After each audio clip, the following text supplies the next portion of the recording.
రాయలసీమ జిల్లాల నడిబొడ్డున కడప వేదికగా తెలుగుదేశం పార్టీ మహానాడు నిర్వహణకు సర్వం సిద్ధమైంది. మంగళవారం నుంచి 3 రోజుల పాటు నిర్వహించనున్న ఈ కార్యక్రమం కార్యకర్తలకు పెద్దపీట వేయడంతో పాటు పలు చరిత్రాత్మక నిర్ణయాలకు వేదికగా నిలవనుంది.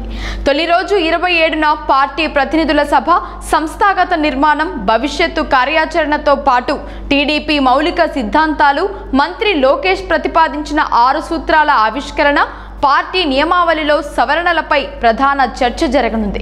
అలాగే పార్టీ జాతీయ అధ్యక్షుడు ఎన్నికకు నోటిఫికేషన్ ఇవ్వనున్నారు. మంగళవారం ఉదయం 8:30 ప్రతినిధుల నమోదుతో పసుపు పండుగ ప్రారంభమవుతుంది.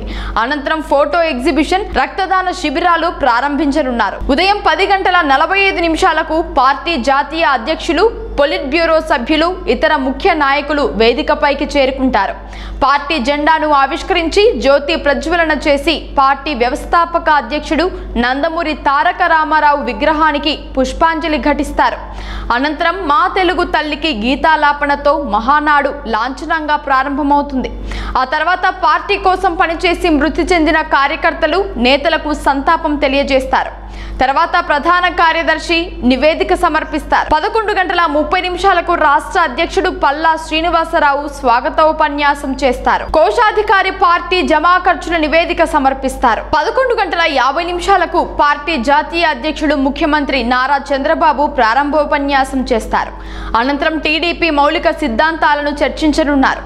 స్వర్ణాంధ్ర సాధన, పార్టీ నిర్వహణ, మారుతున్న కాలానికి అనుగుణంగా పార్టీ జాతీయ ప్రధాన కార్యదర్శి లోకేష్ రూపొందించిన 6 సూత్రాల ఆవిష్కరణ, పార్టీ నియమావళిలో సవరణలపై ప్రధానంగా చర్చ జరుగుతుంది. మండల స్థాయిలో 3 విడతలు ఒకే పదవి చేసిన వారిని అంతకన్నా పెద్ద పదవికి పంపాలన్న నిర్ణయంతో పాటు పలు కీలక అంశాలపై చర్చ జరగనుంది.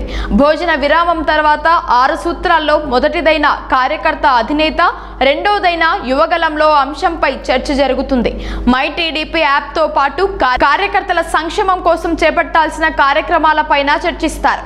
రెండో రోజు బుధవారం ప్రతినిధుల సభతో పాటు పార్టీ వ్యవస్థాపకుడు ఎన్టీఆర్ 102వ జయంతిని పురస్కరించుకుని ఆయనకు ఘన నివాళి అర్పించనున్నారు. అనంతరం 6 సూత్రాల్లో మూడోదైన తెలుగు జాతి విశ్వఖ్యాతి, నాలుగోదైన స్త్రీశక్తి, ఐదోదైన అంశం సామాజిక న్యాయం, పేదల ప్రగతి, చివరిదైన అన్నదాతకు అండగాపై చర్చించి తీర్మానాలు చేస్తారు.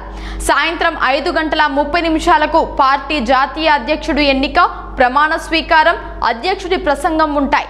మూడో రోజు మధ్యాహ్నం 2 గంటల నుంచి 5 గంటల వరకు 5 లక్షల మందితో భారీ బహిరంగ సభ నిర్వహిస్తారు. మహానాడు సువిశాల మైదానంలో తొలి 2 రోజులు ప్రతినిధుల సభ, చివరి రోజు బహిరంగ సభ, భోజనశాల, ముఖ్యమంత్రి సభ, ఆయన క్యాంపు కార్యాలయం, ఇలా అన్నింటినీ సర్వం సిద్ధం చేశారు. ప్రతినిధుల సభ వేదికపై దాదాపు 450 మంది కూర్చునే విధంగా 164 అడుగుల వెడల్పైన 510 అడుగుల పొడవుతో నిర్మించారు. కింద 25,000 మంది కూర్చుని చర్చించేలా ఏర్పాట్లు చేశారు.